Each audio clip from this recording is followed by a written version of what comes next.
ওই তহজুরকে আমার মনে হয় ওই তহজুরকে গার্জেন করে দেবো ভাঙড়ে আমরা। উনি যদি অত শখ থাকে একটা গার্জেন দরকার, তো তহজুরকে করে দেবো, তহজুরকে আমরা। আক্রমণ করছে ওই অনুব্রতর মতন ওনারা, ওনারাও ২৬ সাল পর্যন্ত ওনারা ভাঙড়ে টিকবে বলে মনে হয় না আমার। ওনারাও এক করে ডাকবে, ডাকার সময় হয়ে গেছে কিন্তু ওদের এক করে ডাকবে। ওনারা যে বড় বড় কথাগুলো বলছে না, ওই ভাবছে একটু ওই মানে একটা লোক মিটিংয়ে, টিএমসি মিটিং গেলে তার ৫০০ টাকা রোজ, ১০০০ টাকা রোজ, ২০০০ টাকা রোজ। লোক না টাকা দিলে কেউ যায় না ওদের মিটিংয়ে। কিন্তু আমি একটা জিনিস ভালো করে দেখেছি, আমাদের আইএসএফের কোনো মিটিং হলে না আমরা পয়সা দিই না, বরঞ্চ আরও ১০০ টাকা, ১৫০ টাকা, ২০০ টাকা চাঁদা নেই, নিয়ে আমরা গাড়ি করি। টাকা নিয়ে তবে মিটিংয়ে যায়, টাকা আমরা নিয়ে গাড়ি করি, তারপর আমরা তাদের আমাদের মিটিংয়ে যাই। আর ওরা তো কখনো মানে পাঞ্জাবি দিচ্ছে, কখনো মানে বিভিন্ন জিনিস, টাকা তো দিচ্ছেই দিচ্ছে, এ ঘর দেবো, সে দেবো, হ্যান দেবো, ত্যান দেবো করে ওরা এই পর্যন্ত ঠেলে আনছে। কিন্তু আমাদের গত বিধানসভা ভোটে আমাদের এমএলএ সাহেব জিতেছিল ২৬,০০০ ভোটে, এবারে জিতবে কমসে কম ৪০,০০০ ভোটে। এরা শওকত মোল্লা, উনি জানে না, উনি ভাঙড়ের মানুষ, খুব ঠান্ডা মানুষ। কিন্তু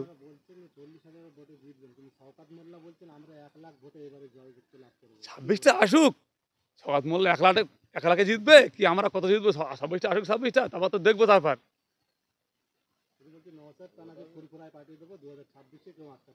শওকত মোল্লা ক্যানিং থেকে ভাঙড়ের দিকে একটা পা তোলার ক্ষমতা থাকবে না ২৬-এর পরে। ওই ক্যানিংয়ে কিছু মানে কি বলা যায়, কিছু মানুষের মানে বন্দুকের ভয় দেখিয়ে বুঝে সুঝে রেখেছে ওখানে। ভাঙড়, এখানে ভাঙড়ে বন্দুকের ভয় ভাঙড়ে মানুষ করে না। ওই ক্যানিংয়ের মানুষ দু একটা করে বলে ওখানে ভোটটা হতে দেয় না, কিন্তু এখানে ওই ভয় আমরা করি নেকো। অত শওকত মোল্লা দেখলাম আর সামান্য শওকত মোল্লা। আশা রাখছেন যে এবার বিধানসভা নির্বাচনে শান্তিপূর্ণ ভোট হবে? কারণ যেভাবে বিধানসভাতে হয়েছে, লোকসভাতে, পঞ্চায়েতে যেভাবে একটা উত্তপ্ত পরিস্থিতি ভাঙে, ২৬-এর আমরা চাই ভোট শান্তিপূর্ণ হোক, ভোট সব আমাদের। আর ওরা টিএমসিরা চায় ঝামেলা হোক, যাতে ভোটটা না হোক, যাতে ভোটটা না হয়। কোনো প্রকার এদিক ওদিক করে বোম মোম মেরে এদিক ওদিক করে ওরা ভোটটা ক্যান্সেল করে ওরা জিতবে। কিন্তু আমরা আগে বেড়ে কারোর সঙ্গে ঝগড়া বাঁধাবো না। আমাদের কাছে আসলে আমরা ছাড়বো না, একটা মারলে আমরাও দুটো মারবো, ভোট আমরা করাবো। আমরা আগে বেড়ে কারোর সঙ্গে ঝামেলা করবো না, এটা আমাদের গোড়ার থেকে নীতি আছে। আমাদের ভাইজানের নীতি, নীতি মেনেই কাজ করি আমরা কারোর সঙ্গে মানে পায়ে পত্তল দিয়ে ঝগড়া বাঁধাই না। আমরা যেটা করি ঠান্ডা মস্তিষ্কে করি। আমরা চাই ভোট হোক, ভালোভাবে ভোট হোক। আমাদের মানুষ যদি ভোট না দেয় আমরা জিতবো না।